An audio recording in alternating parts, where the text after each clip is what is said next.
I get this question all the time. Jessica, I want a waterfront home in Southwest Florida. Where do I even start? And I love that question because there are so many different types of waterfront in Southwest Florida, and the right one for you really depends on what you're looking for.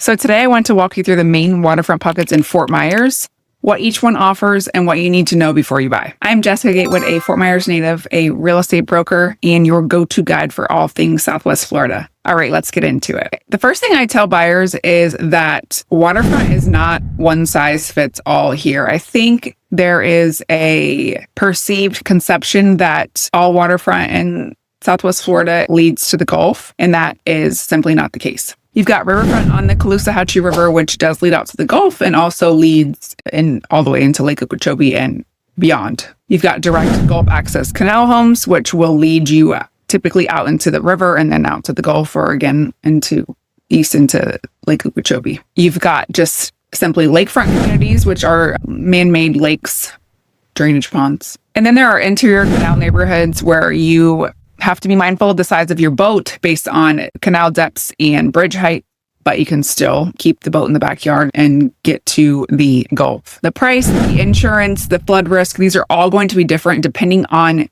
where you are looking and what type of waterfront you're looking at. So let's start with the most iconic, the Caloosahatchee Riverfront. These are homes that sit right on the river with wide open water views. Seriously, it's breathtaking. Neighborhoods like Town and River and Palmetto Point, the McGregor Boulevard, are known for their deep water access, the stunning sunset views, and some of the most beautiful estate homes you will see in Fort Myers. If you're docking a large vessel, this is where you want to look. But that does come at a price tag. These properties can range from $700,000 into the multi-million dollars. You're seeing a lot of million-dollar purchases being torn down to rebuild multi-million-dollar estate homes. They are a premium, but they are in high demand for those that are looking for that true riverfront lifestyle or that deep water direct access. So not only is the price point higher here, your insurance is a premium here also. You're in a flood zone, you're in a high velocity zone. A lot of the buyers that are looking in this area, though, that is a non-factor for them. The views and the access outweigh that factor. Now, if you want Gulf access without the riverfront price tag, there are many communities to choose from. Neighborhoods like Iona, Catawba Cove, the Intracoastal Harbor, and Tahitian Shores all give you the direct access canals. So you have the boat on the dock and the lift behind your home. This is where the boating community really thrives. You can be out to Sanibel and Captiva fairly quickly, and you still have that true waterfront life. Prices here vary, but you will see them from the low end of $500,000 up to the multi-million dollar range. Again, this all depends on the canal width, the canal depth, and the proximity to the river in general. The Gulf Harbor Yacht and Country Club is also worth mentioning. This is if you are looking for that waterfront lifestyle wrapped into a luxury gated community. You've got a private marina, golf, tennis, the whole picture. That does come with a higher price point, and there is mandatory club membership, but for the right buyer, this is truly a dream. If your budget is tighter, but you still want water views, the lakefront communities are going to be your best friend.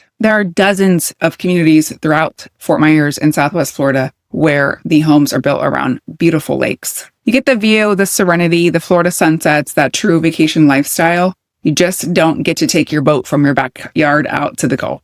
Lakefront communities is a very smart way to get it for significantly less money. Gateway, for example, has gorgeous waterfront homes. Arborwood Preserve, Heritage Palms. There are a lot of great options. So many, in fact, that I have created a free guide of my top lakefront communities in Fort Myers, and you can download that at the link in the description below. Now, here's the important stuff that I'm always going to cover with waterfront buyers.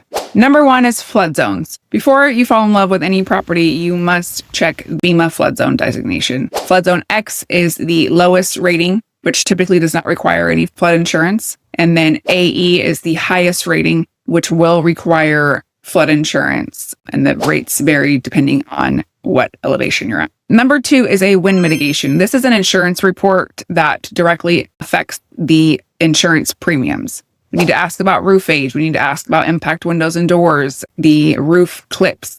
You'll become a professional in all of these little terms by the end of your purchase here in Southwest Florida. But these are all major factors that can affect the affordability of your home in the long run. Number three is seawall condition. If you are on a canal or on the river, seawall repair or replacement can cost you tens of thousands of dollars. So it's very important to do a seawall inspection before closing. So the inventory on waterfront homes in Fort Myers is actually better than it's been in a long time. We're seeing around 1,300 waterfront homes on the market in Fort Myers as of today, mid-2026. So buyers have real options, and I'm seeing room to negotiate in almost every price point. So if waterfront has been on your list or you've been waiting for the right moment, I'd say right now is about time to have that conversation. Schedule a call on my calendar or drop a comment below and let's figure out what type of waterfront best fits your lifestyle. And don't forget to like and subscribe so you don't miss out on any of my other videos that talk about things just like this. I dive into the good, the bad, and the ugly of Southwest Florida real estate and what it's really like to live here. Thanks for watching, and I'll see you in the next one.